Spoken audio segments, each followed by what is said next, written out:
138 dari kelas PGMID dengan Ibu dosen pengampu, Ibu Marhamah, dan mata kuliah Strategi Pembelajaran. Baiklah, pada kesempatan kali ini saya akan menjelaskan materi tentang strategi pembelajaran kontekstual, yang mana kontekstual ini adalah pembelajaran yang menekankan pada kaitan antara materi yang dipelajari dengan kondisi di kehidupan nyata peserta didik yang dapat dilihat dan dianalisis oleh peserta didik. Artinya, saat kegiatan pembelajaran kontekstual ini berlangsung, peserta didik bisa melihat dan dapat mengaplikasikan materi yang dipelajarinya dalam kehidupan sehari-harinya. Jadi, pembelajaran kontekstual ini adalah pembelajaran yang real ataupun nyata. Nah, dalam pembelajaran ini dapat dihubungkan langsung dengan kehidupan sehari-hari siswa. Yang kedua itu praktis.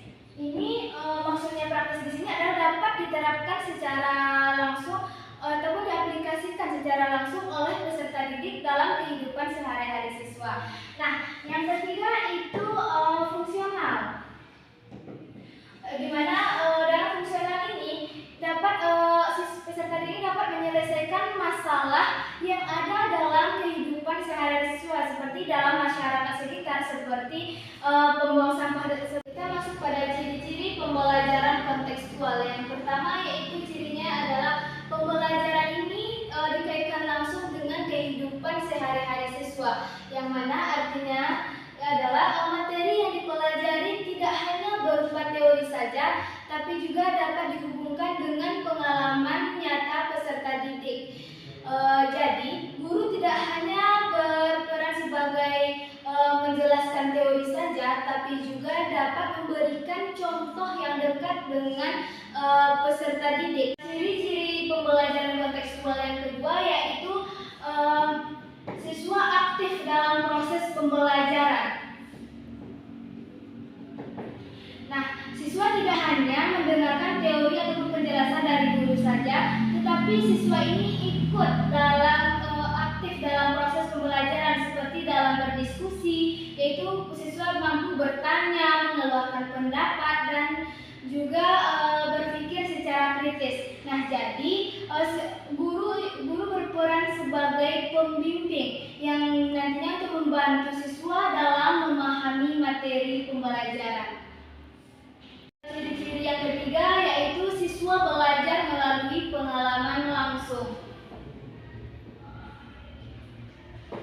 Nah, jadi siswa ini tidak hanya membaca dan mendengarkan penjelasan dari guru saja, tetapi juga ikut dalam proses pembelajaran seperti praktik, pengamatan, percobaan. Nah, itu dilakukan secara langsung. Nah, dengan begitu siswa akan lebih mudah memahami materi yang diajarkan oleh guru karena mereka mengalami langsung. Jadi dengan belajar mengalami pengalaman langsung ini, siswa akan lebih mudah memahami materi yang diajarkan oleh guru karena mereka mengalami langsung prosesnya dalam pembelajaran. Nah, jadi dalam proses pembelajaran ini juga dilakukan secara berkelompok dan juga bekerja sama antar seanggota. Nah, kita masuk pada tujuan pembelajaran kontekstual, yang mana tujuan pembelajaran kontekstual ini yang pertama adalah siswa paham dengan materi yang diajarkan. Nah, jadi siswa tidak hanya menghafal teori saja, tapi juga benar-benar tahu isi dari materi yang dipelajari, dan juga mereka bisa menjelaskan kembali materi yang diajarkan oleh guru kepada teman-temannya di depan kelas. Dan juga siswa diharapkan mampu menghubungkan materi yang dipelajari dengan kehidupan sehari-hari siswa. Contohnya dalam pembelajaran fotosintesis. Nah, jadi siswa di sini tidak hanya tahu bahwa tanaman itu membutuhkan cahaya matahari, tetapi juga siswa harus tahu mengapa tanaman yang kekurangan cahaya matahari itu dapat menyebabkan layu dan jadi tujuan yang kedua itu siswa bisa. Nah, jadi siswa tidak hanya menghafal teori saja, tapi juga bisa mengaplikasikannya dalam kehidupan sehari-hari. Contohnya dalam pembelajaran IPA, siswa ini belajar tentang kebersihan lingkungan sekolah. Nah, jadi siswa tidak hanya mengetahui tentang teori saja, tapi juga bisa mengaplikasikannya dalam kehidupan sehari-hari. Nah, jadi ketika siswa melihat ada sampah bertebaran di mana-mana, nah mereka akan berinisiatif untuk membuang sampah pada tempatnya. Nah, jadi siswa dapat memahami bahwa pembelajaran ini memiliki manfaat dalam kehidupan sehari-hari. Nah, jadi tujuan yang ketiga yaitu siswa dapat menemukan 3 ranah sikap, yaitu afektif, kognitif, dan psikomotorik.